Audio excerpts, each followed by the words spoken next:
शिव कथा जो जीवन के सारे तकलीफ़ों को, दुखों को, कष्टों को दूर कर देती है, ऐसी पवित्र पावन भगवान शिव की कथा का लाभ तारा बाबा जी की कुटिया में बैठकर श्रवण करने का सौभाग्य मिला है। तारा बाबा जी की ये पवित्र पावन भूमि, जहाँ पर बैठकर शिव महापुराण की कथा का दिव्य और भव्य आयोजित किया है, जिसका लाभ लेने का सौभाग्य भगवान शिव की कृपा से आप और हमको प्राप्त हुआ है। मानव का शरीर मनुष्य की देह और उस मानव के शरीर में, मनुष्य की देह में भगवान शिव की अविरल भक्ति बहुत जरूरी है, क्योंकि जब तक शिव कथा भगवान देवाधिदेव महादेव शिव, ओगड़दानी, त्रिकालदर्शी, कैलाशी, अविनाशी शंकर, जो संपूर्ण विश्व का कल्याण करने वाले हैं, संपूर्ण जगत का उद्धार करने वाले हैं, यदि मानव की देह मिले, मानव का शरीर मिले। आवाज़ यहाँ पर भी नहीं आ रही है बेटा, यहाँ भी आवाज़ नहीं है तो इन लोगों को क्या आवाज़ आएगी?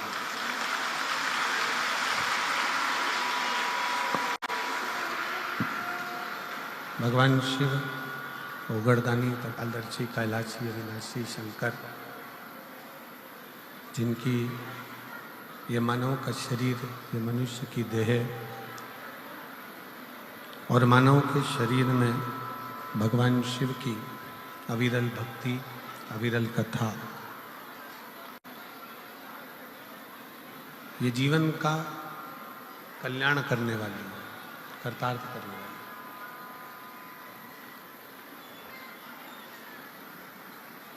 मानव के शरीर में, मनुष्य के शरीर में प्रत्येक मानव देह में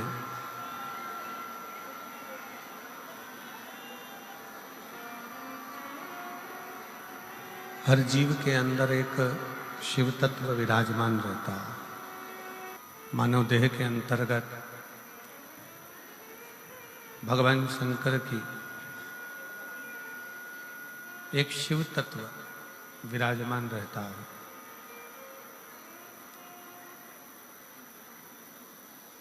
और वही शिव तत्व आपके और हमारे जीवन में एक बल प्रदान करता है, आपके और हमारे जीवन में एक ऊर्जा प्रदान करता है।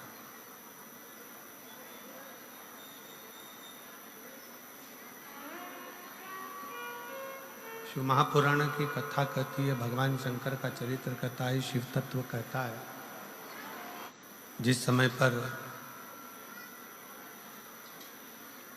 भगवान शंकर की अविरल भक्ति को धारण करते हैं,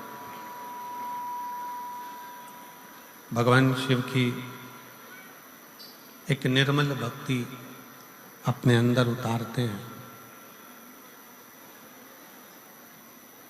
जैसे शिव जी पर एक लोटा जल आपने हमने समर्पित किया और भगवान शंकर पर जब जल समर्पित कर कर हम उस जल का आचमन करते हैं, हम उस जल को पीते हैं, आचमन करते हैं, तब उस शिवलिंग का जो तेज पुंज है, भगवान शंकर के शिवलिंग में जो तेज पुंज होता है, क्योंकि शिव महापुराण के अंतर्गत और लिंग पुराण के अंतर्गत, नर्मदा पुराण के अंतर्गत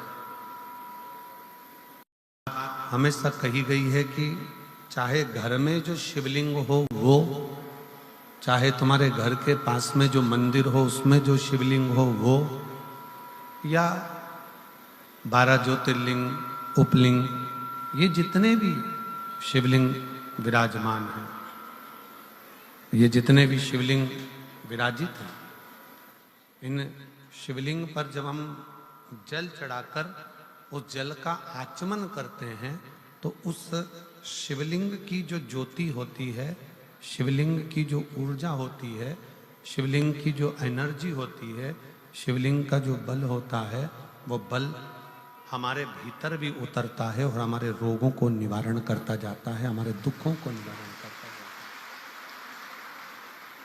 हमारे कष्टों का निवारण करता जाता है। हमारे दुख, हमारी तकलीफें, हमारा कष्ट अपने आप समाप्त होते चले जाता है। 3 स्थान शिवलिंग पर वर्णित है कि ये 3 स्थान का जब स्पर्श करते हैं तो आप कितने भी रोग से ग्रसित क्यों ना हो, आप कितने भी रोग से घिरे क्यों ना हो, 3 स्थान का स्पर्श करने से आपको एक अलग से ऊर्जा प्राप्त होती है और आपके शरीर में कितना भी कंपन हो रहा हो, कितनी भी कमजोरी हो रही हो, कितना भी दर्द हो रहा हो, कितना भी कष्ट हो रहा हो, 3 स्थान शिवालय में शिवलिंग के जगह पर बताए गए हैं। उन स्थानों का स्पर्श करने से शरीर में एक ऊर्जा आती है, शरीर में एक बल उत्पन्न होता है, एक ऊर्जा आती है, शरीर के अंतर्गत एक ऊर्जा का संचार होता रहता है। अब उस शिवलिंग को अपन समझें, सभी लोग जरा स्मरण करेंगे। शिवलिंग के अंतर्गत 3 स्थान ऐसे बताए गए हैं जो हमारे को एक बल देते हैं, हमारे भीतर की एक ऊर्जा उत्पन्न करते हैं। हमारे अंदर कितनी भी कमजोरी होगी, अगर आपने वो 3 स्थान पर हाथ का स्पर्श कर कर पंचाक्षर मंत्र नमः शिवाय या षडाक्षर मंत्र ओम नमः शिवाय या श्री शिवाय नमस्तुभ्यम का स्मरण किया है तो वो स्थान का स्पर्श करते ही आपके अंदर एक ऊर्जा, एक एनर्जी, एक बल आपके अंतर्गत आता चले जाएगा, एक ऊर्जा आपके अंतर्गत आती चली जाएगी।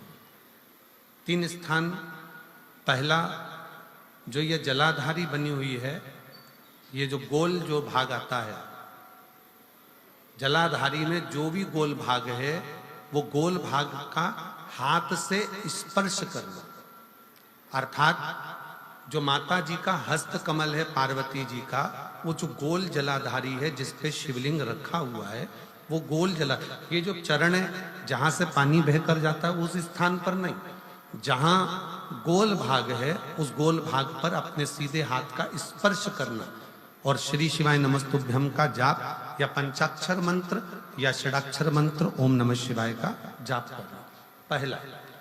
दूसरा स्थान, जहां से पानी बहकर जा रहा है उस स्थान का पानी जहां से बहकर नीचे गिरता है वो भाग पर अपने हाथ का स्पर्श, जहां से पानी बहकर नीचे गिरता है, जो जल आप चढ़ाते हो वो जल बहकर जो नीचे की ओर जाता है उसका स्पर्श, और पंचाक्षर या षडाक्षर या श्री शिवाय नमस्तुभ्यम मंत्र का जाप।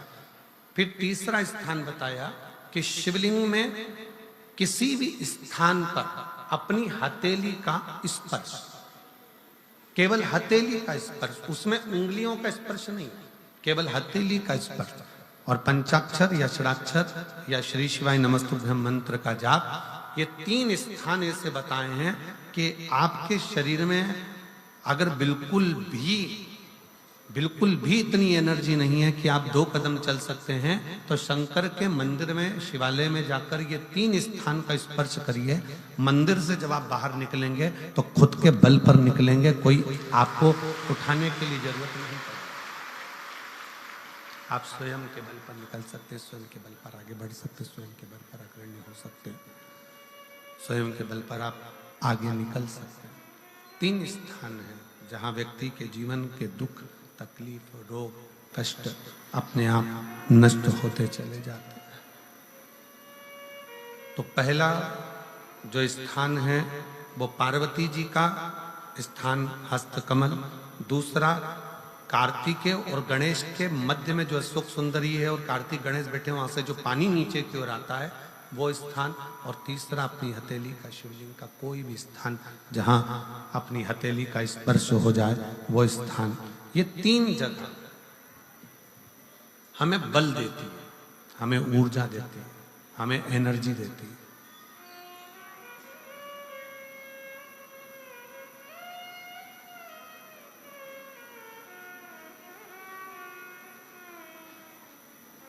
और एक निवेदन और,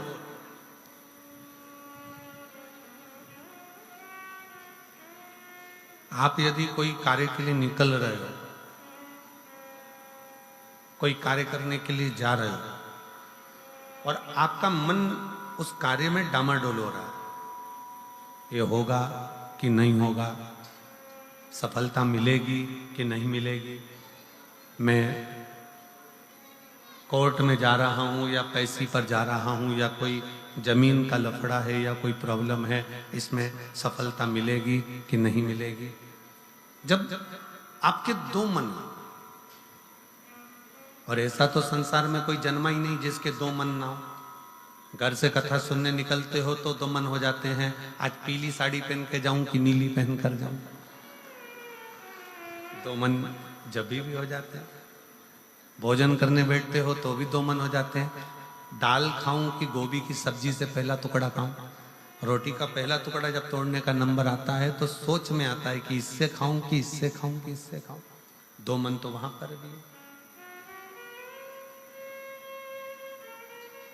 किसी के यहाँ शादी में गए, किसी के यहाँ शादी में पहुंचे और शादी में पहुंचकर वहां बहुत सारे स्टॉल लगे हैं, खाने की बहुत सारी व्यवस्था करी गई है, फिर 2 मन हो जाते हैं कि मैं पहले चाउमीन खाऊं कि पानी पतासा खाऊं, गोलगप्पा खाऊं कि छम्मक लड्डू खाऊं, कि मैं जलेबी खाऊं कि क्या प्रसाद। मन 2 हर जगह।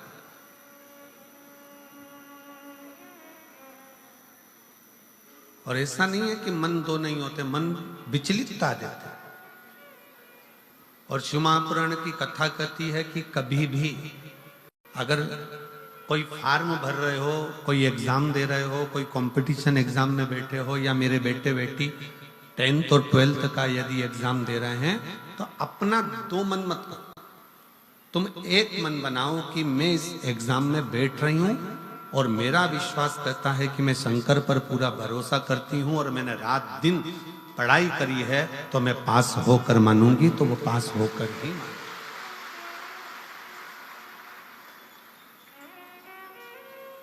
जहां मन विचलित हो जाता है, जहां मन 2 हो जाते हैं, फिर वहां थोड़ा सा भ्रम उत्पन्न हो जाता है, फिर थोड़ा सा भ्रम उत्पन्न हो सकता है।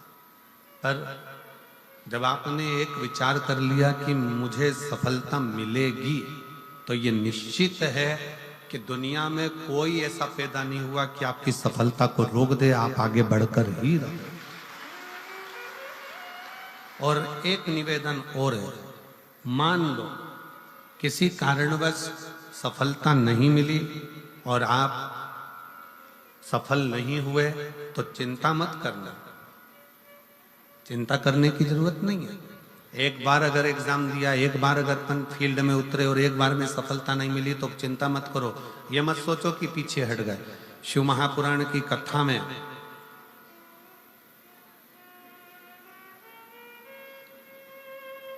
वन के अंदर भगवान शंकर अर्जुन को ज्ञान उपदेश दिए थे। जिस समय पर एक सुअर, जंगली कुम्हार भागता जा रहा था और उस समय पर जब बाण छोड़ा गया था तब भगवान शंकर ने अर्जुन को उपदेश दिया कि अर्जुन, एक बार युद्ध के मैदान में अगर थोड़ा सा पीछे सरके हो तो टेंशन मत लेना, चिंता ना करा। एक कंपटीशन एग्जाम में आप बैठे हो, एक एग्जाम आप दे रहे हो और उस एग्जाम में सफलता नहीं मिल रही है। आपने एक बार परीक्षा दी, एक बार आपने नीट की तैयारी करी, एक बार आपने सीए की तैयारी करी, एक बार आपने अन्य तैयारियां करी और उसमें आपको सफलता नहीं मिली और आप उसमें उत्तीर्ण नहीं हुए और आपने मन दुखी कर लिया। अब मैं तो बताओ आगे ही नहीं बढ़ पाया। चिंता न करें, भगवान शंकर का ये संवाद जो उन्होंने युद्ध के पहले अर्जुन को दिया है, एक सुंगर को मारते समय, एक जंगली सुंगर को मारते समय भगवान शंकर ने उपदेश दिया था, अर्जुन तीर को बहुत दूर भेजना है ना, तो तीर को थोड़ा सा पीछे खींचना पड़ेगा। उसी तरह यदि एक बार तुम्हें सफलता नहीं मिली, एक बार तुम उत्तीर्ण नहीं हुए, तो ये मत सोचना कि तुम उत्तीर्ण नहीं हो गए। भगवान शंकर ने तुम्हें लंबी दूर फेंकना चाहते थे, इसलिए तुम्हें थोड़ा सा पीछे खींच लिया है और जमकर करके। शिव ने, आपने बहुत मेहनत करी, आपने बहुत परिश्रम करा, आपने दुनिया के लिए सब कुछ करा हो और मान लो उसके बाद भी आपके जीवन में अगर तकलीफ आकर खड़ी हो गई, मान लो कहीं ना कहीं दुख आकर खड़ा हो गया, मान लो आप उस एग्जाम में, उस कंपटीशन में आप आगे नहीं निकल पाए, समझ लेना कि मेरे तारा बाबा ने, मेरे तारकेश्वर महादेव ने, मेरे कुबेर भंडारी ने आपके लिए कुछ अच्छा सोच कर रखा है, इसलिए वो पीछे खींचा है। और पीछे खींचा है इसका मतलब ये मत समझना कि तुम्हें पीछे रख दिया है। उसने तो अभी तुम्हें धनुष पर चढ़ाया है और चढ़ाने के बाद मेरा शंकर जब छोड़ेगा तो फिर इतना आगे निकल जाओगे कि दुनिया तुमको देखती रह जाएगी कि तुम किस मंजिल तक पहुंचे। वो पीछे खींचता है, वो पीछे खींच रहा होता है।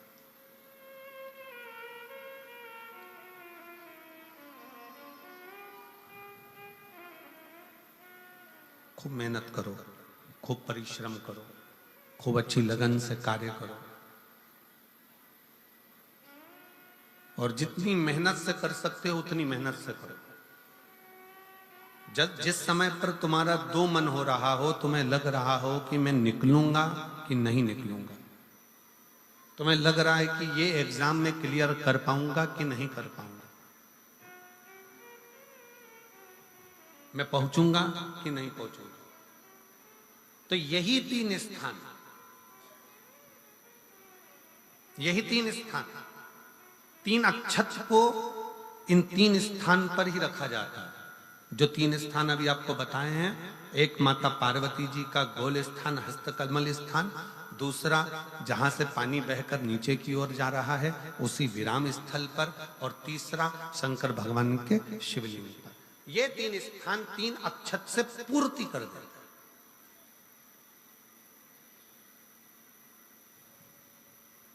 जैसे प्रदोष के दिन, प्रदोष काल में जलाया गया दीप, प्रज्वलित करा गया दीप 5 स्थान पर फल देता है। कितने स्थान पर फल देता है? 5 स्थान पर। आप में से कितने लोग हैं जो प्रदोष के दिन दीप लगाने मंदिर जाते हैं या शंकर जी के मंदिर पहुंचते हैं? बहुत बहुत प्रणाम आपको, साधुता जानना चाहिए। अपना प्रदोष के दिन, प्रदोष काल में लगाया गया दीपक 5 स्थान पर फल देता है। पहला स्थान, अगर हमको या हमारे परिवार में किसी को काल सर्प दोष है तो हमारा प्रदोष का लगाया गया दीपक कहीं पूजन मत कराओ, वो दीप जलाने से ही काल सर्प दोष समाप्त होता चले जाता है। दूसरा स्थान पितृदोष, अगर किसी ने कह दिया कि तेरे घर में पितृदोष है, तेरे घर में, कई लोग बता देते हैं कि तुम्हारे घर में, कई माताएं पूछती हैं मेरे घर में बेटा नहीं, मेरे घर में 3 बेटी हो गई, 4 बेटी हो गई, 5 बेटी हो गई, बेटा नहीं है, बेटा नहीं, तो किसी ने कह दिया पितृदोष है। अब तुम शंकर जी की पूजन कर रहे हो, शंकर जी पे जल चढ़ा रहे हो, शिव की स्तुति कर रहे हो, तो किसी किसी की यहाँ 3 बेटियों के बाद, 4 बेटियों के बाद, एक माता ने तो लिखा है कि उसके यहाँ 2008 में उसके घर में लड़की ने जन्म लिया था, या 2008 में उसके घर में बच्चे ने जन्म लिया था, लड़की ने। उसके बाद फिर लड़की ने जन्म लिया, और उसके बाद उसके घर में कोई पुत्र का योग नहीं बना। तब उसने प्रदोष के समय पर शाम को दिया लगाना प्रारंभ करा, और 2008 में बच्ची जन्मी थी, और अब 2024 में उसके घर में लड़के ने जन्म लिया।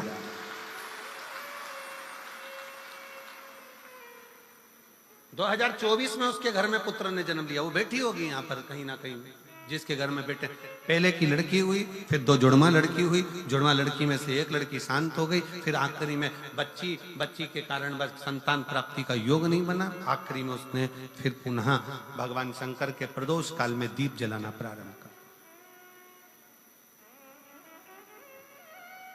कहीं बैठी हो तो हाथ हिला सकती हैं, अगर कहीं बैठी हो। कितना कितना विचित्र कर्म है, जरा विचार करिएगा कि प्रदोष काल का लगाया गया दीपक, प्रदोष काल, प्रदोष के दिन, प्रदोष काल का जो दीपदान होता है वो सरल नहीं होता, वो सहज नहीं होता। 5 स्थान की पूर्ति करता है। पहला, जम के बोलो, पहला स्थान किस चीज के लिए? काल सर्पदोष के लिए। दूसरा, पितृदोष। कैसा भी तुम्हें कोई पितृदोष बता दे, कितना भी तुमसे कोई कह दे कि तेरे घर में पितृ का दोष है, तेरे घर में ये दोष है, अगर आप प्रदोष के दिन, प्रदोष काल में, अर्थात सूर्य अस्त के समय के 2:45 तक का जो समय होता है, 2 घंटे के समय का, उसके अंतर्गत अगर आप प्रदोष काल के समय में भगवान शंकर को दीप लगाने के लिए अगर पहुंचे हो, तो वो आपको फल देगा ही, पितृदोष का निवारण होगा ही। चाहे तुम कुछ करो चाहे मत करो, वो पितृ की शांति करा दे। दूसरे नंबर पर है पितृदोष। तीसरे नंबर पर है वास्तु दोष। हमारे घर का, अब एक बहुत सावधानी से श्रवण करने वाला विषय है।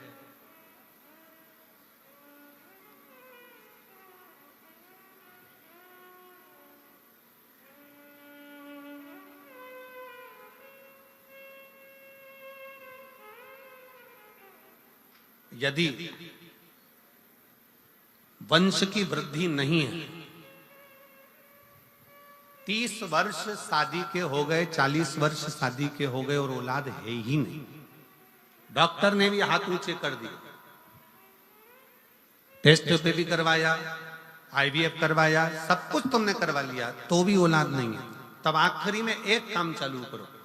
प्रदोष का दिन दोनों पति पत्नी व्रत चालू कर दो प्रदोष का, और प्रदोष काल में शाम के समय जाकर एक ही दिए में 2 लंबी बाती जानते हो ना, रुई की लंबी कपास की बाती 2, और दोनों बाती एक ही दिए में रखकर पति पत्नी दोनों उसको प्रज्वलित करना प्रारंभ करें। बाबा संतान देकर ही रहेगा, औलाद आएगी ही। दीप की जो बाती में अंतर आ जाता है, एक गोल बाती में और लंबी बाती में अंतर आता है, बहुत अंतर आता है। पितरों के लिए गोल बाती का प्रयोग बहुत कम होता है महाराज। देवी जी के लिए, माता रानी के लिए, जगत जननी के लिए गोल बाती का प्रयोग बहुत कम होता है महाराज, ध्यान रखिएगा। एक पितृ के लिए, एक जगत जननी जगदम्बा दुर्गा भवानी के लिए गोल बाती का प्रयोग कम होता है, लंबी बाती का प्रयोग ज्यादा होता है। क्यों? क्योंकि हमारे घर के कुल देवी और हमारे घर के पितर हमारे वंश की वृद्धि करें, इसलिए लंबी बाती रखी जाती है, जिससे हमारा वंश बहुत लंबा चले, बहुत उन्नति की ओर बढ़े, इसलिए लंबी बाती का प्रयोग किया। शिव महापुराण की कथा कहती है 5 जगह पर हमारा जलाया गया एक दीप जो प्रदोष के दिन प्रदोष काल में लगाया जाता है, 5 जगह पर भारी पड़ता है। पहले नंबर पर, जम के बोलते जाओ, काल सर्पदोष। दूसरे नंबर पर पितृदोष। तीसरे नंबर पर घर का वास्तु दोष। हमारे घर में कितना भी वास्तु दोष है, कोई ने कह दिया यहाँ बाथरूम नहीं बनना थी, यहाँ पर शौचालय नहीं बनना था, यहाँ सीढ़ी नहीं बनना थी, वो सीढ़ी वहां बनना थी, ये सीढ़ी वहां बनना थी। तुम पूरा घर तोड़वा के देख लो, उसके बाद में जैसा वास्तु वाले हैं वैसा करा कर देख लो, उसके बाद भी तुमको शांति नहीं मिले तो समझ लेना कि तुम्हारे घर में अब वास्तु दोष तो तुमने दिखाकर समाप्त कर लिया, फिर भी वो समाप्त नहीं हो रहा तो प्रदोष काल का लगाया गया प्रदोष के समय का दिया आखिरी में वास्तु दोष को भी समाप्त कर देता है और उसमें भी फल प्रदान करता है। काल सर्प दोष, पितृदोष, वास्तु दोष। चौथे नंबर पर 1 रुपया कमाया, 1.25 रुपए खर्च हुआ, पैसा आया गया।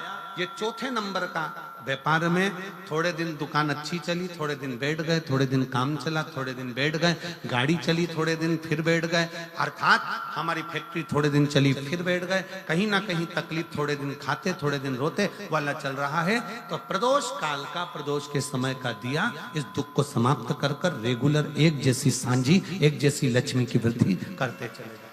प्रदोष काल का। और 5वें नंबर का प्रदोष काल का दिया, प्रदोष समय का दिया 5वें नंबर पर रोग का निवारण का, रोग निवारण।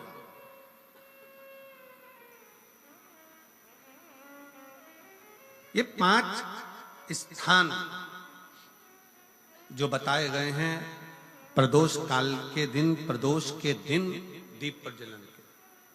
और अब की बार की जो शिवरात्रि आ रही है, बाबा देवादिदेव महादेव की बड़ी कृपा है उस पर, बहुत करुणा। 25 तारीख को प्रदोष और 26 तारीख को शिवरात्रि।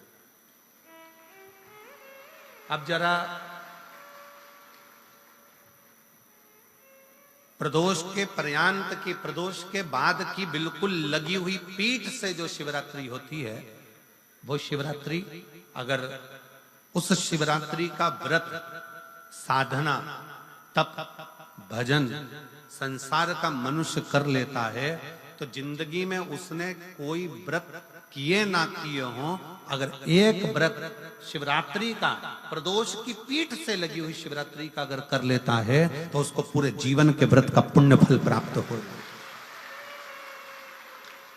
एक व्रत शिवरात्रि का प्रदोष पर्यंत की, अर्थात प्रदोष की पीठ से जुड़ी हुई। अब अगर आप कोई ब्राह्मण से, अगर कोई विद्वज्जन से, कोई पंडित जी से आप पूछेंगे प्रदोष कितनी बजे लग रहा है, वो बताएंगे। फिर प्रदोष लगने के बाद प्रदोष कब समाप्त हो रहा है, तो जिस दिन 26 तारीख हो रही है उसमें लगाया, दोनों की पीठ मिल रही,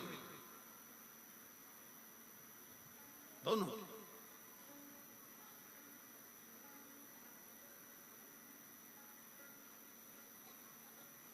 करो व्रत।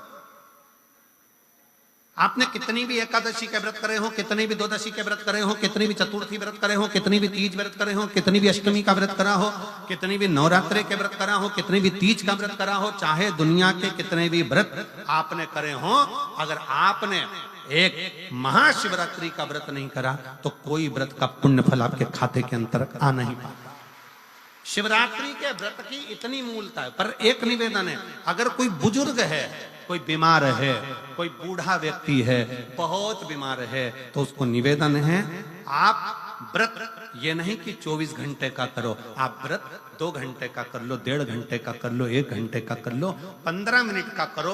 पर निवेदन है कि जो बीमार व्यक्ति है वो आधे घंटे, 1 घंटा, 2 घंटा, 6 घंटा, 15 मिनट पर शंकर की शिवरात्रि का व्रत ये विचार कर करना, बहू बेटा नाते रिश्ते सबको कह देना। कोई बीमार व्यक्ति है ना, वो भी कह दे कि देख बेटा मेरा व्रत है, तो घर के लोग कहेंगे पापा आपकी तबीयत खराब, मम्मी आपकी तबीयत खराब, दादी आपकी तबीयत खराब, आप व्रत कैसे कर रही हो, बच्चे की व्रत, बच्चा कैसे व्रत कर रहा है, तो कह देना मेरा 2 घंटे का व्रत है, 2 घंटे मैं बाबा का नाम लेकर, जल चढ़ाकर, जल का आचमन कर कर मेरे बाबा की भक्ति कर लूं 2 घंटे की, मेरा व्रत पूर्ण हो जाएगा। मैं व्रत कर रहा हूं, आधी में पुनी। तुलसी बाबा कहते हैं थोड़े में बहुत होता है। आपके व्रत, अगर कोई बीमार है उसके लिए, अगर कोई कष्ट है शरीर में उसके लिए ऐसा व्रत है, बाकी के सभी के लिए तो वही व्रत शिवरात्रि का पूर्ण व्रत है जिसमें भगवान शंकर की विरल भक्ति को हम प्राप्त करें। महाशिवरात्रि 26 फरवरी की है। 26 फरवरी। और प्रदोष कब का है? जम के बोलो जरा। 25 फरवरी। 25 फरवरी को भी शाम के समय प्रदोष काल में बाबा का दीप लगाइए, प्रार्थना करिए और 26 तारीख का व्रत करिए बिना संकोच। और जिसके घर में शंकर भगवान के व्रत के लिए अगर झगड़ा हो रहा है तो निवेदन है, व्रत बिल्कुल मत करिए।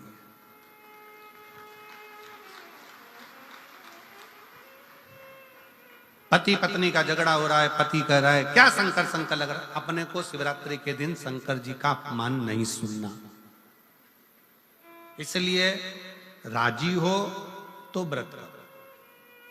राजी नहीं है पति, परिवार के लोग राजी नहीं है, चिड़चिड़ कर रहे हैं तुम्हारे व्रत करने से, तो आपके चक्कर में शंकर भगवान की निंदा तुम्हारे कान में जाए, ऐसा व्रत किसी का, ऐसे व्रत की कोई मूलता नहीं। आपके घर के लोग राजी हो, माता पिता राजी हो, सास ससुर राजी हो, पति राजी हो, पत्नी राजी हो, परिवार के लोग राजी हो, बेटा बेटी सब, बच्चों का मन है मम्मी मुझे व्रत करना है, हाँ बेटा कर, एक ही तो व्रत करना है शिवरात्रि का, करो। घर के बुजुर्ग ने कह दिया मुझे व्रत करना है, बिल्कुल करो, आज का मौका मिला है आपको करने का, महाशिवरात्रि का व्रत करिए। पर घर के अंदर अगर तुम्हारे व्रत करने से झगड़ा हो रहा है, काय को व्रत कर लिया, क्या होता है शंकर जी का व्रत करने से, क्या होगा शंकर जी का तप करने से, जबरदस्ती वो सीओर वाले महाराज के चक्कर में पड़ी हो, क्या होगा शिवरात्रि व्रत से, क्या होगा शंकर जी को जल चढ़ाने से, तो उससे अच्छा है अपने घर में बैठो, श्री शिवाय नमस्तुभ्यं, श्री शिवाय नमस्तुभ्यं, श्री शिवाय नमस्तुभ्यं, श्री शिवाय नमस्तुभ्यं, श्री शिवाय नमस्तुभ्यं, श्री शिवाय नमस्तुभ्यं। घर में बैठकर भगवान शंकर का गुणगान करो, भगवान शंकर का नाम जाप करो, भगवान शंकर की भक्ति करो, उससे बढ़कर कोई सुख नहीं, उससे बढ़कर कोई आनंद नहीं। पर निंदा ना सुनते हुए, कुछ गलत विचार ना लाते हुए, गलत सोच ना लाते हुए, गलत दृष्टि ना रखते हुए, गलत भाव ना रखते हुए भगवान शंकर की विरत भक्ति को अपने भीतर उतारने का प्रयास करें, शिव को अपने अंदर उतारने का प्रयास करें। शिव भक्ति, शिव महापुराण की कथा कर रही है। 3 स्थान का स्पर्श रोग का निवारण कर देता है। 3 जगह पर चढ़ाया गया अक्षत हमारे मन को एकाग्रित कर कर और हमें अपनी मंजिल तक पहुंचा देता है। और प्रदोष और शिवरात्रि के मिलन का महोत्सव हमारे जीवन को आनंदता देता है, आनंद।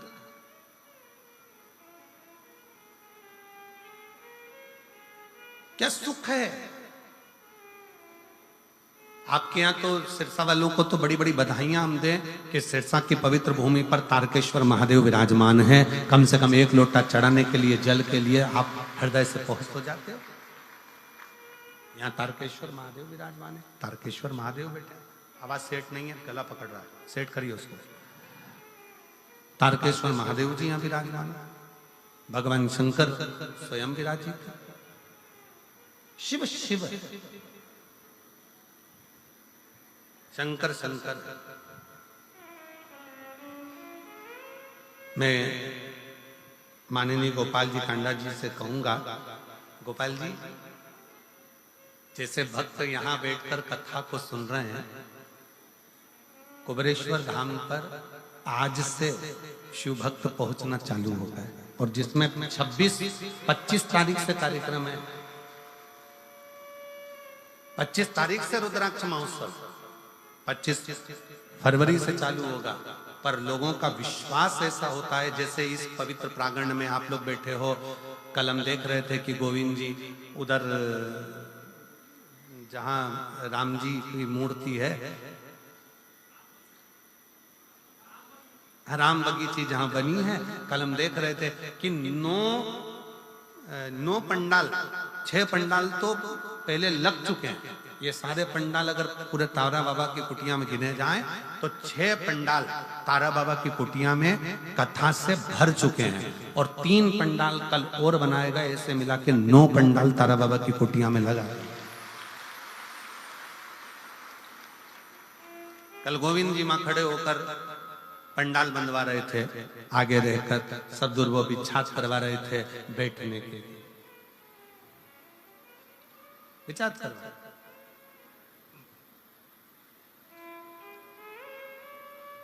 और कितना समर्पण।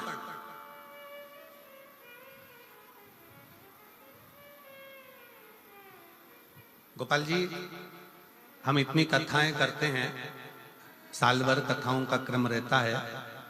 सूरत कथा करी, उसके दूसरे दिन साकरी कथा हो गई, साकरी के दूसरे दिन छत्तीसगढ़ कथा हो गई, छत्तीसगढ़ कथा के बाद दूसरे दिन प्रयागराज कथा हो गई, प्रयागराज के दूसरे दिन सिरसा कथा हो गई, सिरसा के दूसरे दिन सीहोर कथा हो जाएगी, सीहोर के दूसरे दिन भटिंडा पंजाब कथा हो जाएगी, भटिंडा पंजाब के दूसरे दिन फिर महाराष्ट्र कथा हो। कथा रोज चलती, पर तारा बाबा की कुटिया में जो व्यवस्थाएं देखने को मिलती है कि जिनके पास में अगर ओढ़ने का कम्बल भी नहीं होता है ना, तो रात्रि के समय पर उनको देखकर उनके तन पर कम्बल भी उड़ा दिया जाता है कि इसको आप आराम से सो। इसको शिव भक्ति कहते हैं। ये दिखावे से परे है, दिखावे से परे।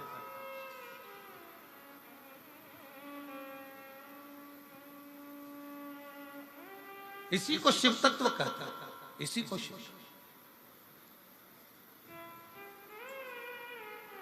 भोजन भंडारा सुबह से चालू हुआ, शाम तक चलता रहा, खूब आनंद के साथ लोग प्रसाद पा रहे हैं।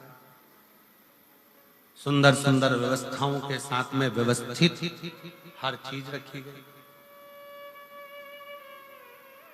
और एक एक ये 9 पंडाल जो लगाए गए हैं, ये 9 पंडाल को संभालने के लिए भी कार्यकर्ताओं की टीम पूरी की पूरी संभालने के लिए, ये तारा बाबा की कुटिया की जो पूरी टीम है उसने पूर्ण रूप से इसको संभाला। इसकी प्रशंसा। और जितने 9 पंडाल में शिव भक्त भरे पड़े हुए हैं, उनको एक निवेदन जरूर करूंगा, आप चिंता मत करना, आप मेरे बाबा की कथा को ग्रहण करने के लिए आए। मेरा शंकर कथा के माध्यम से हमने फिर कहेंगे, ये शिव महापुराण केवल पोथी नहीं है, ये मेरे शंकर का एक अंश स्वरूप है। जब हम कथा सुनते हैं, श्री शिवाय नमस्तुभ्यम बोलते हैं, बोलने के बाद जब हम मौन हो जाते हैं, उस समय पर आपका दुख काटने के लिए मेरा शंकर आपके कर्ण से प्रवेश कर कर आपके हृदय में बैठकर आपके घर तक जाकर आपके दुख को काट देता है। ये दुनिया लोग कहते कि कथा है, दुनिया की दृष्टि में लोग कहते हैं कि ये शिव पुराण है। हमारी दृष्टि में ये कथा नहीं है, हमारी दृष्टि में तो हमारा शंकर है, हमारा शिव।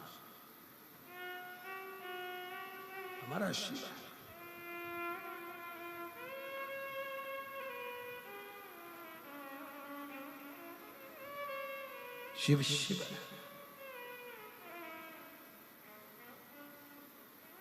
और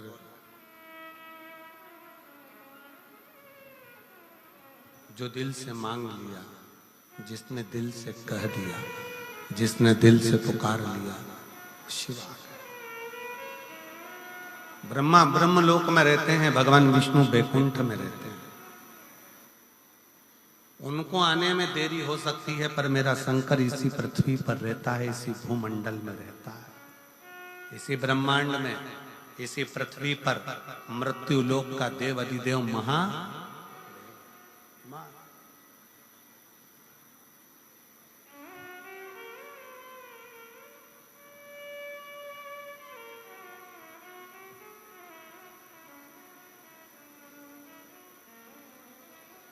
गोपाल जी, लोग कहते हैं गुरुजी आप वहाँ कैलाश मानसरोवर की यात्रा करे हो कि नहीं करे हो? आप कभी कैलाश गए हो? हम नहीं, महाराज जी हम नहीं।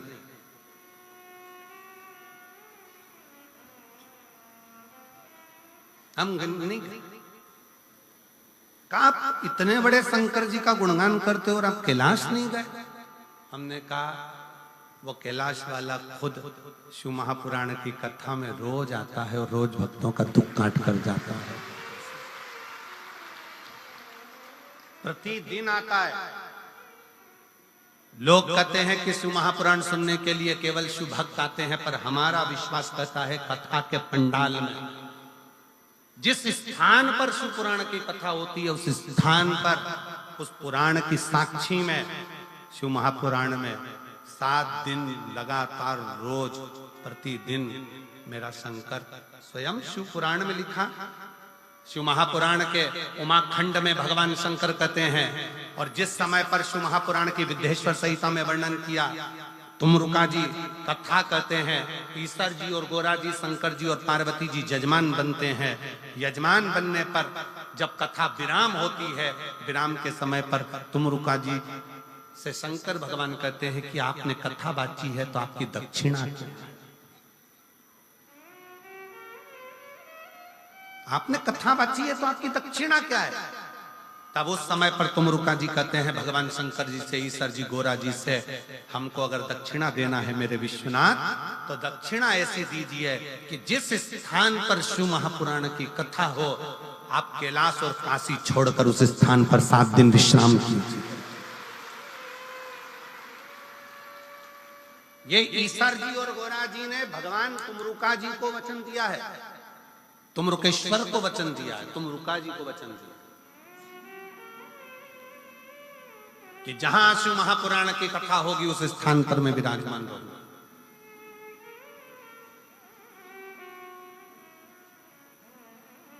मैं स्वयं उस स्थान पर।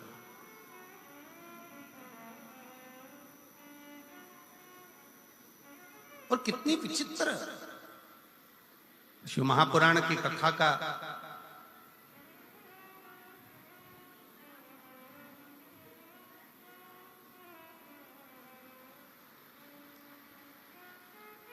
शिव महापुराण के विचारों का, शिव महापुराण का स्मरण दुनिया तुमसे कह दे कि हम कथा सुनने जा रहे हैं।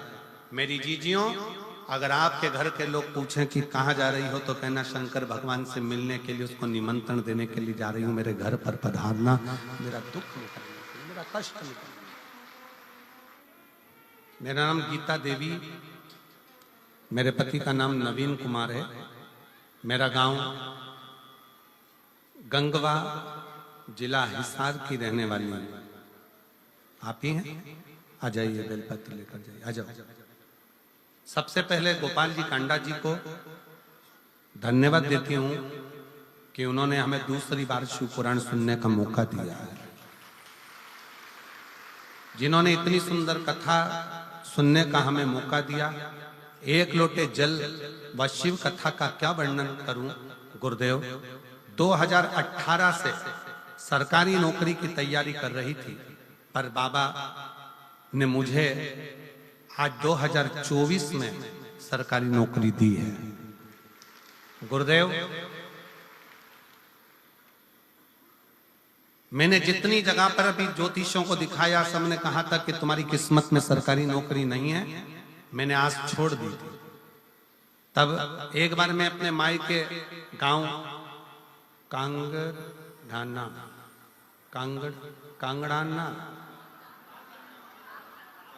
कांगड़ाना सिरसा आई थी। तब मेरी माँ ने मुझे कहा था कि टीवी पर जो महाराज कथा कहते हैं ना, वो सिरसा में आए हैं, गोपाल कांडा जी, गोविंद कांडा जी बुलाए। मैंने सुना है कि जब वो कथा कहते हैं तो उनके पंडाल में बैठकर जो मांगा जाता है वो बाबा देता है 3 महीने के अंदर। चल तू मेरे साथ कथा सुनने के। मैं अपने मायके आई, मैं आपको जानती नहीं थी। पहली बार मैंने पंडाल में बैठकर शिव महापुराण की कथा इस मायके के अनुसार यहाँ बैठकर श्रवण करी। उस समय पर इस पंडाल के अंदर मैं नहीं आ पाई थी, बाहर के पंडाल में बैठकर मैंने कथा सुनी थी।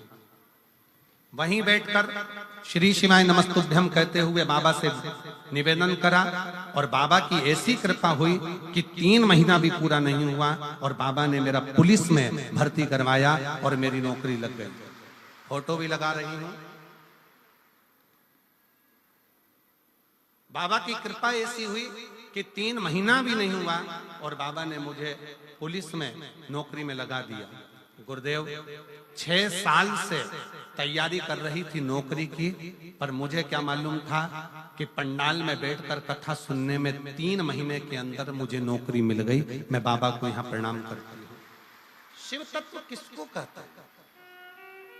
एक पत्र और बड़ा सुंदर है, देखिएगा। मेरा नाम केलो देवी है और मेरे पति का नाम राजकुमार है। मेरा मोबाइल नंबर ये है। आप ही हैं? आ जाओ, आ जाइए। मेरा गांव कर सिंधु जिंद हरियाणा के निवासी हूं। आपके चरणों को प्रणाम करती हूँ, नमन करती हूँ। एक लोटे जल का मैं क्या वर्णन करूं।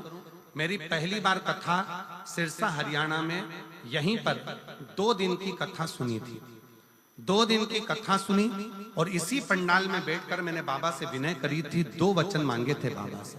बाबा, पहला, मेरा लड़का ठीक से बोल नहीं पाता, उसके शब्द नहीं निकल पाते, और दूसरा, मेरा लड़का जेईई की तैयारी कर रहा है और कई साल हो गए पर उसका सिलेक्शन नहीं हो रहा। बस ये 2 वर मांगकर 2 दिन की कथा सुनकर इसी पंडाल से चली गई। गुरुदेव, हमको नहीं मालूम था कि बाबा पंडाल में बैठकर मांगने वाले को इतना जल्दी दे देता है। बाबा बाबा है गुरुदेव। मेरे लड़के ने मुझसे कहा, माँ क्या सही में मेरी आवाज ठीक हो सकती है? क्या मैं पूरा बोल सकता हूँ? क्या मेरी आवाज पूर्ण हो जाएगी? क्या मैं सही सबके जैसा बोल पाऊंगा? तब मैंने अपने लड़के को कावड़ भरने के लिए सीहोर भेज दिया। कावड़ भरकर आया सीहोर की, और वहां से आने के बाद रुद्राक्ष लेकर आया। रुद्राक्ष लाने के बाद मेरे बेटे की आवाज 90% आवाज पूरी ठीक हो गई। जैसे ही कावड़ भरकर आया और रुद्राक्ष लेकर आया, 90% आवाज ठीक हो गई।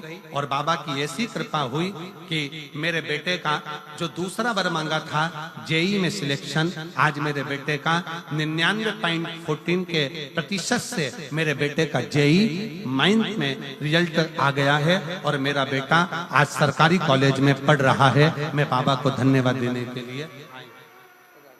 शिव तत्व, शंकर की कथा, शिव महापुराण, शंकर की उदारता, शिव नाम, इसी का सार। दुनिया के लोगों को लगता है शिव तत्व में है क्या, शिव पुराण में है क्या, शंकर के गुणगान में है क्या।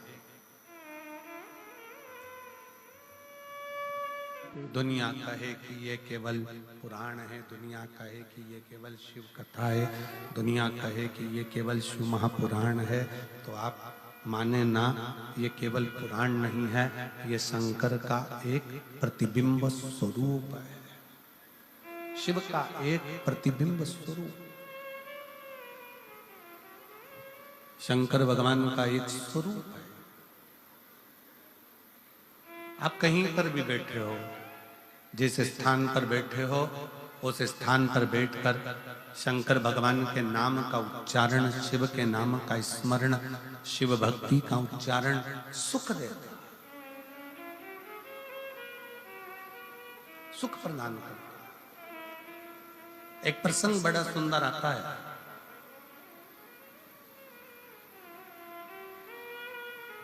एक नेद्रु नाम के ऋषि हुए जिनके नेत्र नहीं थे। नेद्रु नाम के ऋषि हुए जिनके नेत्र नहीं थे, पर उनका एक कर्म बड़ा विचित्र था। बेलपत्री की जड़ का स्पर्श कर कर बैठे रहते थे। बेलपत्र की जड़ का स्पर्श करे और बेलपत्री की छांव में, बेलपत्र की छांव में, बेल वृक्ष की छांव में बैठे रहते।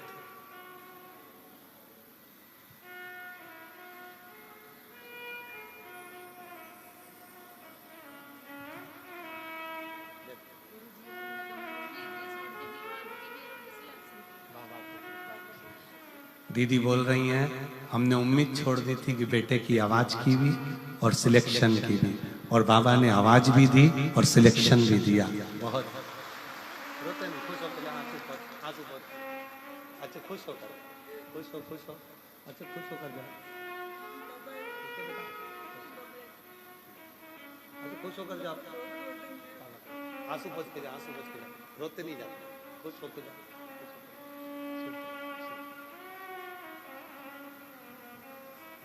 दीदी कह रही हैं मेरे बेटे की आवाज की भी उम्मीद छोड़ दी थी कि आवाज सही आएगी, और एग्जाम में क्लियर होने की भी सोच छोड़ दी थी कि वो हो पाए, पर उसने जो लाइन लिखी है, उसने इस लाइन में लिखा है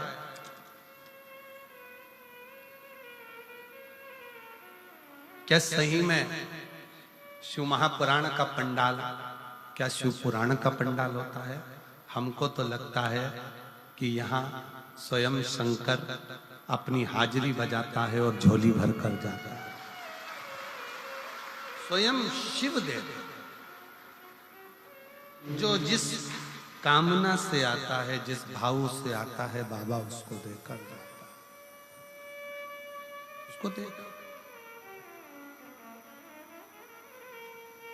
और कांडा जी धन्यवाद, गोविंद जी आपको भी, गोपाल जी आपको भी, कि भक्तों की सुविधा के लिए आपने केवल एक दरवाजा नहीं, भक्तों की सुविधा के लिए तारा बाबा की कुटिया के सारे दरवाजे आप आने के लिए खोल देते हो उसके साथ।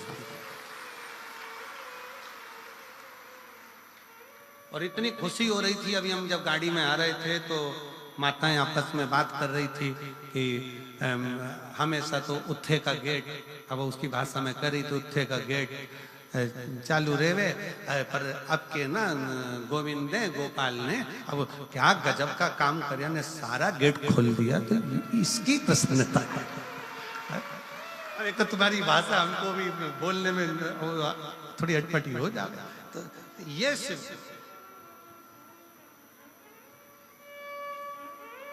शिव कृपा, खुशी होती है।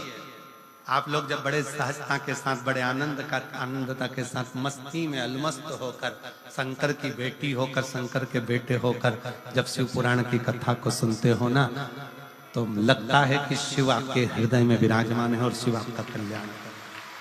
ये बोल बम का नारा है, बाबा है, शिव कृपा करे, करुणा करे, दया करे। शिव एक नेद्रु नाम के ऋषि जिनके नेत्र, उनके नेत्र नहीं, नेद्रु ऋषि के नेत्र हैं, नेत्रों से दिखता नहीं है। बेलपत्री की जो जड़ है, उस बेलपत्री की जड़ को पकड़ कर बैठे रहते हैं, बेलपत्री की जड़ को पकड़े रहते हैं, बस वहीं बैठे रहते हैं, नेत्र नहीं है उनके। अब जहां वो रहते थे उसी के नजदीक में 5 या 7 गांव छोड़कर एक शारदा नाम की एक स्त्री रहती थी, और वो शारदा नाम की स्त्री अपने एक बेटा, एक बेटी और उसका पति साथ में निवास करते, साथ में रहते, साथ में निवास करते, साथ में रहते रहते रहते समय बीत गया। कुछ मित्रों की संगत शारदा के पति को लग गई।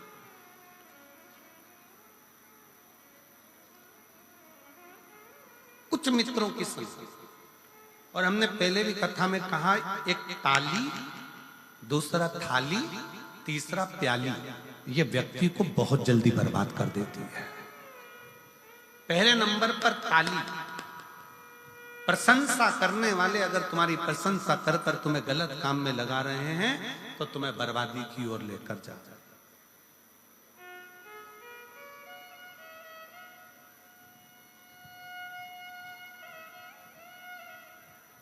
प्रशंसा करने वाले अगर तुम्हें प्रशंसा करके धर्म में लगा दे, सत्कर्म में लगा दे, भजन में लगा दे, कीर्तन में लगा दे, कथा में लगा दे, तो समझ लेना कि तुम्हारा कल्याण हो रहा है।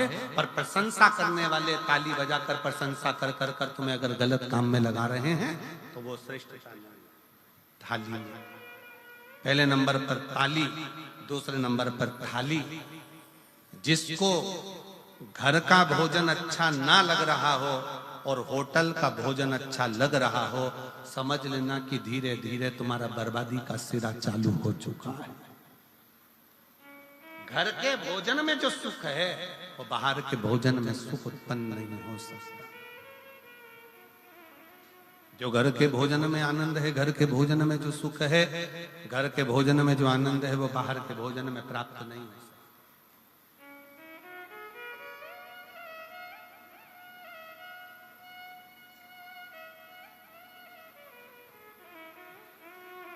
घर में जो भोजन बनाकर रखा उसमें श्रेष्ठता आई नहीं, संतुष्टि मिली नहीं, और बाहर का भोजन श्रेष्ठ लग रहा है, बर्बादी का सिरा। मित्र ले जाएंगे, चल जरा बाहर खाकर आते हैं, होटल ले गए, पार्टी में ले गए, खाया पिया आ गए, आज उन्होंने खिलाया कल तुमसे खाए। फिर है प्याली मित्र, ताली थाली, जम के बोलो प्याली। ये पीने वाले जो होते हैं ना, तुमको तुम्हारे बच्चों को पहले लेकर जाएंगे, साथ बिठाएंगे, घुमाएंगे फिराएंगे, रंग ढंग दिखाएंगे, एंजॉय कराएंगे, अपने पैसे से पहले तुम्हें पिलाएंगे, फिर जब तुमको लत लग जाएगी तब तुम्हारे पैसे से वो आप पिएंगे और तुम्हें एक दिन बर्बाद कर कर चौराहे पर बिठा देंगे। ये प्याली, ये बर्बाद कर। तीनों से बचिए। ताली प्रशंसा करने वालों से भी बचिए, थाली होटल का भोजन कराने वालों से, गलत भोजन कराने वालों से, मांसाहार कराने वालों से, वेश्यावृत्ति कराने वालों से, जुआ खेलने वालों से या अन्य व्यसनों में डूबने वालों से थोड़ा बचा। अगर गलत संगत अगर है तो वो हमें बर्बाद कर।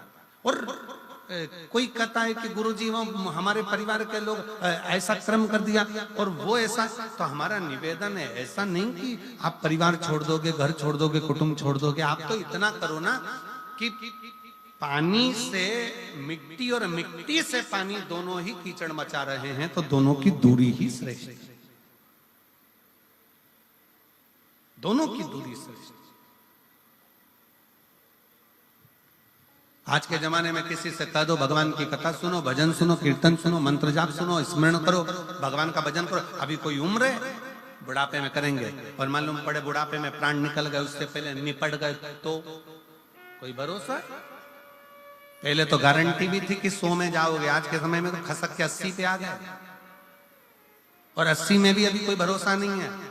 चलते चलते लड़की, एक दुल्हन इंदौर में अपनी शादी में महिला संगीत में नाच रही थी और दुल्हन मर गई। अभी हमारे एक शाहपुर के पास में एक दूल्हा घोड़ी पर बैठा हुआ था, वीडियो देखा होगा आप लोगों ने, घोड़ी पर बैठा और दूल्हा घोड़ी पर बैठा और बस उतरने ही वाला था और प्राण छूट गए। जीवन का क्या ठिकाना है, किसको मालूम कौन की मृत्यु कब आएगी, कौन मरेगा कब, कैसे मरेगा, इसका ठिकाना है, किसको मालूम।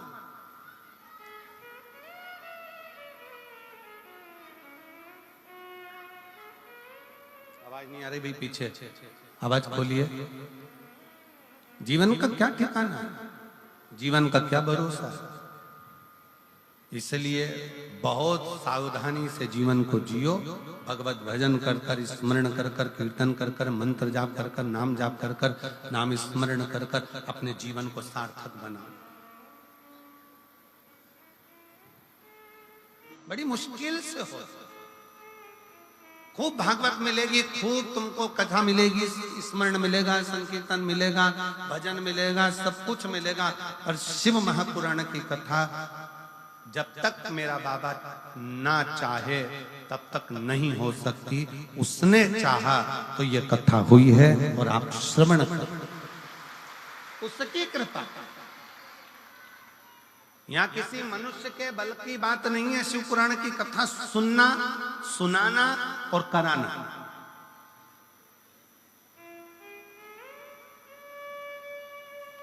हमारी सामर्थ्यता नहीं है कि हम शिव पुराण की कथा बाँच दें। गोविंद जी गोपाल जी के बस की बात नहीं कि शिव पुराण की कथा करवा लें, और आपके बस की बात नहीं है कि आप कथा सुन लो। कथा कराने वाला भी तारा बाबा है, कथा बाँचने वाला भी तारा बाबा है, और कथा सुनने वाला भी तारा बाबा है। वो करा रहा है, कर रहे हो, सुन रहे हो, वो उसकी सामर्थ्यता है, अपनी नहीं है कुछ।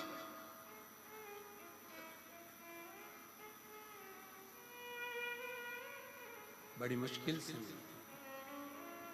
और काया को पाके तुम कभी अभिमान ना करो।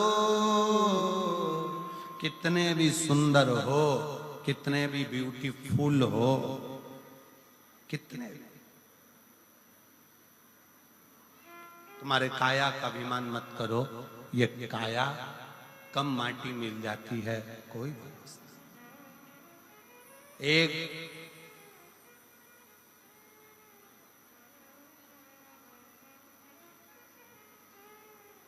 बीमा कराने की भी एक उम्र होती है। कोई 80 साल 90 साल का बीमा कंपनी में जाकर कह दे और कहें मुझे बीमा कराना, बीमे वाले कहेंगे घर जाओ, पागल हो गए हो, 80 साल में कोई बीमा होता है? अब तो तुम ऊपर जाने की उम्र और तुम बीमा कराने आए हो, पूरा की पूरा पैसा आप भी लेना चाहते हो। बीमा कराने के लिए भी उम्र देखी जाती है, 18 साल 20 साल 25 साल 30 साल 35 साल 40 साल 50 साल। 50 साल के बाद बीमा वाला भी 50 बार सोचता है कि बीमा करूं कि नहीं करूं। जैसे बीमा कराने की उम्र होती है, उसी तरह ब्यूटी पार्लर जाने की भी उम्र होती है।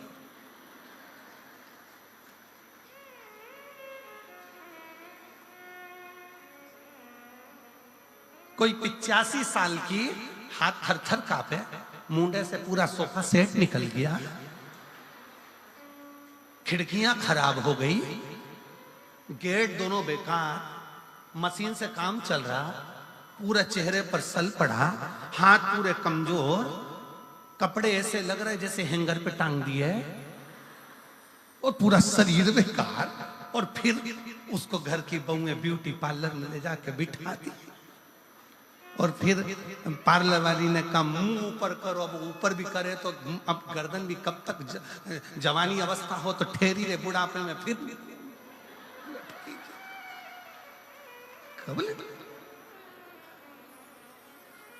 अब पार्लर वाली ने बेचारी ने चेहरे पर मेकअप करना चालू करा। हमारी सास का मेकअप कर दो, हमारी दादी सास है, मेकअप करो। तो एक एक्स्ट्रा लड़की बुलाई कि इसकी खाल ऐसे खींच खींच के पकड़ो, फिर खींच के,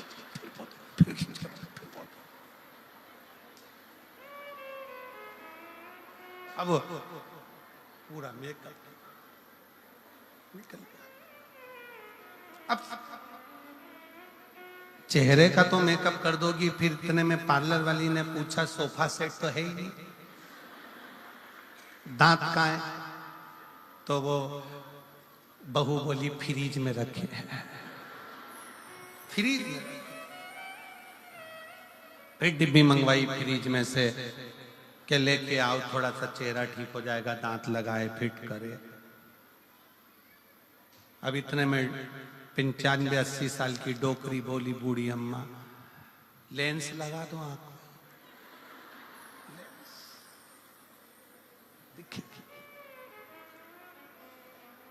बीमे की भी उम्र होती है, ब्यूटी पार्लर की भी उम्र होती है, उसी तरह शिव महापुराण सुनने की भी उम्र होती है कि सुनो, ये भी उम्र। शरीर साथ देगा नहीं, और कथा में जाकर बैठ भी जाओगे तो मन लगेगा नहीं, तो क्या मतलब। मिला मौका। बीमे की उम्र होती है 70-80 में बीमा नहीं कराया जाता। ब्यूटी पार्लर की उम्र होती है, पार्लर भी जब थोड़ा ठीक हो तभी कराया जाता है। उसी तरह भजन की, शिव पुराण की भी उम्र है। ये शरीर घर में थक कर पड़ जाए उससे पहले एक बार कुबेरेश्वर धाम में जाकर रुद्राक्षोत्सव का दर्शन भी करो। कथा सिरसा वालों सावधान, तारा बाबा की कुटिया में कथा चल रही है, दिल से सुनो, नहीं तो ऊपर जाकर यमराज भी पूछेगा तेरा क्या होगा रे कालिया। वो भी पूछेगा। सावधान, दिल से सुनो, हृदय से सुनो। कथा सुनने के बाद जैसे प्रसन्नता में अपने घर जाती हो ना, जिस दिन प्राण छूटेंगे ऊपर जाओगी ना, तो तुम्हारे स्वागत में बहुत सारे लोग खड़े होंगे। क्यों? शास्त्र कहता है, अग्नि पुराण को पढ़कर देखना, अग्नि पुराण में लिखा है भगवान नारायण का कोई भक्त मरता है तो बैकुंठ में साज सजते हैं। भगवान राम और कृष्ण के भक्त मरते हैं, बैकुंठ में साज सजते हैं। पर शंकर का कोई भक्त जब प्राण छोड़कर जाता है तो 33 कोटि देवता नगाड़े बजाकर साज सजाकर उसका स्वागत करते हैं। फिर वो हो सकता है कि वो गाना भी ऊपर मिल जाए, बहारो फूल मेरा।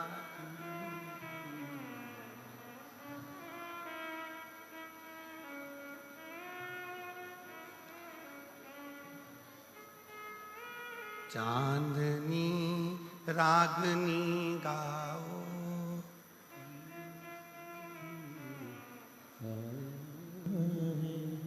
मेरा ये शिव तत्व भगवान शंकर का जब भक्त आता है, स्वयं जगत जननी कह रही है पार्वती जी से, शंकर भगवान कहे पार्वती मैं कैलाश और काशी में रहता हूं, कैलाश में मेरा तप स्थली है और काशी में मेरा घर है। पार्वती तुम और मैं इस कैलाश की भूमि को छोड़कर काशी में रहते हैं। आपको मालूम है पार्वती, जब काशी में कोई मुर्दा आता है ना, कोई काशी में जब किसी का अंतिम संस्कार होता है तो देवता भी नगाड़े बजाकर उसका स्वागत करते हैं, नगाड़े बजाकर कि मेरे शंकर का कोई भक्त आ रहा। क्या अंतर है शिव के भक्त में और संसार के भक्त में? क्या अंतर है?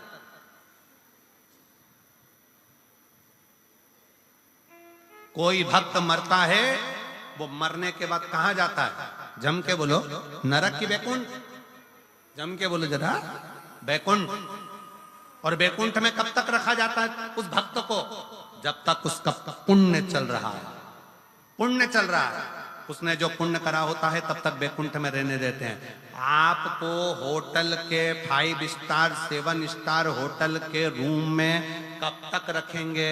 जब तक तुम्हारी जेब में 1000 की गड्डी पड़ी है, 500 का नोट की गड्डी पड़ी है, तब तक तुम्हें होटल के रूम में रखा जाएगा। और वेटर भी कहेंगे जी सर, सामान आदि ये वो सब। तुम्हारे जेब में 1000 की गड्डी, 500 की गड्डी जो तुम्हारे जेब में पड़ी है, 500 के नोट जो तुम्हारी जेब में पड़े हैं, उसके कारण बस तुमको उसी तरह बैकुंठ में भी कब तक रखा जाएगा? जब तक तुम्हारा पुण्य तुमने जो करा है वो पूरा खर्च नहीं हो जाता। जैसे ही पुण्य समाप्त होगा, बैकुंठ से धक्का मारकर नीचे फेंक दिया जाएगा। भक्त बैकुंठ से वापस धक्का मारकर नीचे फेंक दिया जाता है, उसका पुण्य जब समाप्त हो जाता है। पर शंकर का भक्त, शंकर को 1 लोटा जल चढ़ाने वाला, शिव का नाम लेने वाला जब मरकर जाता है तो किसी की सामर्थ्यता नहीं होती कि डबल से नीचे भेज दे, वो शंकर का हो जाता है। शिव के भक्त का दूसरा जन्म नहीं होता। पार्वती जी ने शंकर भगवान को कहा था, क्या काशी में जो मरा है, काशी में जिसके प्राण छूटे हैं, वो दूसरी बार जन्म लेगा? शंकर भगवान कहे नहीं, मेरा भजन करने वाला, मेरा स्मरण करने वाला, मेरा मंत्र जाप करने वाला दूसरी बार जन्म नहीं। इसलिए सावधान, जितने भी सिरसा के रहवासी इस शिव महापुराण की कथा को सुन रहे हैं, आज कथा का कौन सा दिन है? तीसरा। कितने दिन की ओर बची? 4 दिन की। समापन के दिन सुबह हो जाएगी, हम अपने घर, तुम अपने घर। 4 दिन की कथा और बची है। सिरसा वालों का भाग्य है कि कथा का रस तत्व ग्रहण करके अपने जीवन को उतारना और शंकर की भक्ति में ऐसे डूब जाना कि अगली बार जब बाबा अगर कथा कराए तो तुम्हारा भी पत्र यहाँ आए कि मेरे बाबा से मैंने मांगा था इसी पंडाल। और बहारो फूल अरे गाओ गाओ। शिव का भक्त आया है, शंकर। सितारो रागनी गाओ, भोले का भक्त आया है, भोले का भक्त आया है। कितना कितना कितना शिव है,